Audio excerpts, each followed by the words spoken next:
Hey there, this is Senpai, and I've heard a few people a little confused about Ra. And by the way, this poor guy has gotten the rawest deal out of life in probably all of Azeroth. For this, we have to go back in time to when the Pantheon first came to Azeroth. Since they were too big to be on the planet for fear of destroying it, they created their keepers, the leader of who was Highkeeper Ra. Empowered by Aman'Thul, he gave life to the Mogu race, using the Fist of Ra, which later becomes an artifact for elemental shamans. He also installed the Forge of Origination and discovered the remains of Y'Shaarj. He assigned some Tol'vir and Anubis servants to safeguard Uldum, and assigned the Mogu to watch over the lands surrounding the Vault of Y'Shaarj. He was also present during the time of the creation of the dragon aspects and empowered Nozdormu, the Timeless One. Later on, when Sargeras would battle and defeat the Pantheon, Norgannon had made it so that the souls of the Pantheon would remain intact, even if their bodies hadn't. The Keepers were hit on Azeroth by a surge of power and fragments of memories they did not understand. When they reached out, there was no answer from their creators. Ra was hit especially hard with the revelation that the Pantheon were gone. He came to understand that the power that they had all received was the last remains of the Pantheon's spirits after their defeat. He extracted the power of Aman'Thul, storing it so that he could preserve what remained of his creator. And then Ra isolated himself from the other Keepers, and even his own followers, retreating to the catacombs under what is now Pandaria. Years later, after a lot of fighting between the Mogu, while their master remained mysteriously silent, Lei Shen searched Pandaria and found an entrance to the hidden engine of Nalak Shah, where he also found Highkeeper Ra. Ra didn't really care much when Lei Shen made himself known. The Mogu asked him about the Mogu's purpose, and finally after weeks realized that Ra wasn't planning anything. He'd given up.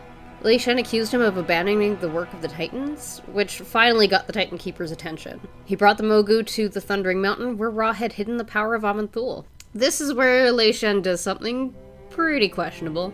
He bound Ra in great chains and stole not only Ra's power, but also Aman'Thul's remaining spirit. And Lore Walker Cho once told us that it is said he ripped out the heart of the Mogu god to gain power over wind and storm.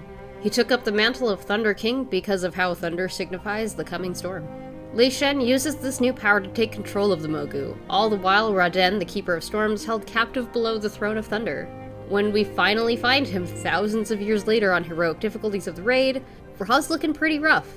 He has large gashes in his chest and arms, clearly having been tortured for as long as he's been imprisoned. He's once again lost all hope, concluding that Azeroth is twisted and the only answer to this corruption is destruction.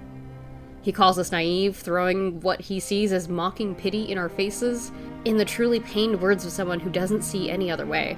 Once beaten in the hidden cell, Ra stops us short of ending his life. He now realizes how powerful we are, and he finds hope in that power, but he also warns of a darkness beneath us. He doesn't necessarily think we can correct what he calls a doomed course, but we've earned the right to at least try. And he's gone in a flash of lightning. And that was the last we saw of him for a very long time. He is seen in a vision for elemental shamans on their artifact journeys through Legion, but the rest of us don't see him again until we're called back to the Chamber of the Heart. I just want to note, there are some spoilers here if you haven't been into this patch, but you probably have, so you should be good. With N'Zoth free of his prison, he has amassed quite a bit of power, and has begun assaulting Uldum as well as the Vale of Eternal Blossoms because of their Titan facilities. Now that I mention it, isn't it a little weird he didn't assault Ulduar and Uldaman? Anyway, we hop over to the Vale of Eternal Blossoms. We find Ra sitting in a throne in the Silent Sanctuary, surrounded by his followers known as the Rajani. He's definitely healed up since his imprisonment beneath the Throne of Thunder, but something's definitely gotten to him. It seems as though Ra has fallen back into his depression, something that I totally understand, maybe a little too well. When we talk to him, he very much doesn't seem like he has any of that hope we gave him so long ago, asking why we've disturbed his peaceful exile. So, we show our strength again. Not by besting him in battle this time, but by eliminating some of the invading forces in the Vale, and empowering the engine of Nalak Shah. He agrees to accompany us to the Chamber of the Heart, and brings us there himself. Thanks, man. No thanks, Magni. We've given him a little bit of hope again, and possibly a bit of a romance with Mother, maybe? Hey, Keepers and Titanforge facility watchers deserve something special too. Now here's the part that I want to highlight, even though we've already been through this at this point, very likely. After we do our first horrific vision, we're attacked by N'Zoth forces, and Magni is a little disheartened. believing that there's no way to stop this.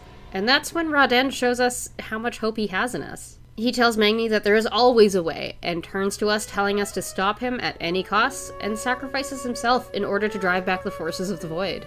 And then we don't really know what happened to him. He's just gone. That is, until we stroll into Ny'alotha, the sleeping city of unnumbered crimes. And holy light, this is where I feel bad. Ra's been twisted by N'Zoth, both physically and mentally. There is no longer any hope in him. One of his arms is now a tentacle, and he's drunk the Kool-Aid N'Zoth offered. My original hope for this was that somehow we beat him back into some sense into Ra once again, and find some way to rid him of the old god corruption, but that was not the case. And Ra meets his end. So he's essentially spent the last few years in a super serious depression after being imprisoned for thousands of years, after losing hope that his creators were dead and falling into depression before his imprisonment. Like, what a raw deal. Every time we give this poor guy hope, it gets ripped away and stomped on, and in this final case against the old god, twisted by corruption. Well hey, at least we don't get a guilt trip from him. Baratheon, yeah, I'm talking to you. Look, I never wanted to believe you were corrupted, but N'Zoth did make it look super real, but we're all glad you're okay. Unlike Ra, who we had to kill. Hey, probably unrelated question, but does anyone know if Titan Keepers also go to the Shadowlands when they die? Maybe this won't be the last we've seen of Ra after all. That'd be nice.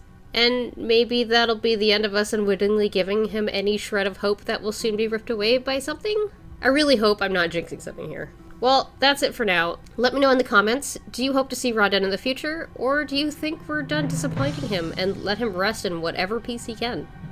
I'm Senpai, and I'll notice you next time.